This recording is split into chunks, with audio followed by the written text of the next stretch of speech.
Dalam diskusi bisnis kemarin ada pertanyaan yang menjadi bahan perdebatan. Pertanyaan adalah selalu kunci awal diskusi ala kami. Kami menyebutnya dengan istilah Million Dollar Question, MDQ. Atau kalau diterjemahkan adalah sebuah pertanyaan yang kalau bisa dijawab nilainya jutaan dolar atau sangat berharga. Misalnya pertanyaan, bagaimana macetnya Jakarta jadi peluang bisnis? Jawabannya salah satunya sudah terpecahkan yaitu oleh Gojek. Sebagaimana macetnya Jakarta jadi peluang bisnis adalah Million Dollar Question. Bagi pebisnis, kemampuan bertanya adalah salah satu kunci dari terbukanya solusi. The power of question ini menunjukkan tinggi rendahnya ilmu dan pengalaman sang penanya. Kita tahu terkadang kita mendapatkan silly question, pertanyaan yang lucu dan mendasar sekali. Ya karena itulah pola pikirnya, bukan salah atau benar, namun dapat dipastikan orang tersebut memang benar-benar ingin bertanya, ingin tahu.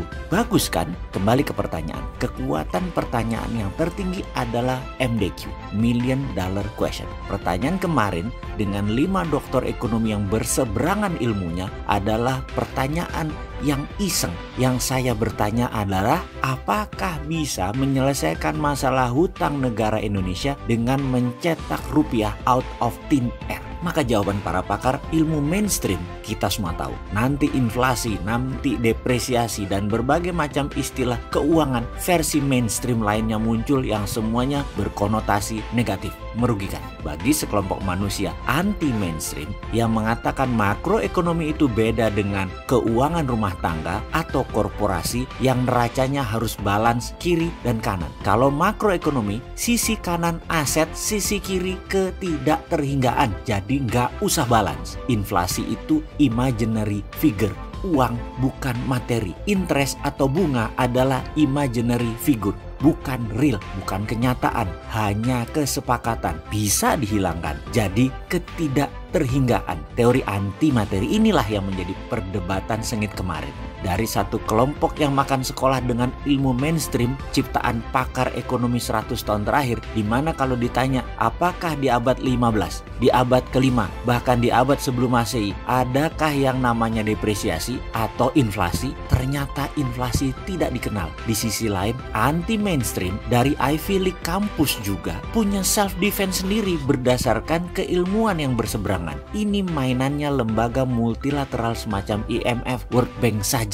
Inflasi depresiasi itu kita dimain-mainkan dengan berbagai istilah ekonomi berbasis matematik supaya ekonomi bisa seperti matematik dan terlihat sains. Itu komentar pakar ekonomi anti mainstream kemarin. Kalau mau solusinya ya keluar dari aturan IMF dan World Bank, keluar dari aturan mainstream. Kita sepakat bahwa parameternya harus sains, harus matematik, tapi harus juga pakai konstanta ketidakterhinggaan. Jangan dibuat batasan imaginary. Demikian terus mereka berlima saling berargumen. 2 kelompok, 2 dan 3 orang. Yang mainstream 3 orang, anti mainstream 2 orang. Itu kalimat diskusi perdebatan tingkat dewa yang tinggi bagi saya kemarin. Saya nggak sampai keilmuannya. Karena itu saya hanya diam dan mencatat seperti kebiasaan saya. Gini deh, kata salah satu penganut anti mainstream pendukung MMT. Kalau pendapatan kamu 1 juta, lalu membeli kopi harganya 5.000, pasti kamu anggap wajar. Ketika harga kopi naik 2 kali lipat jadi 10.000,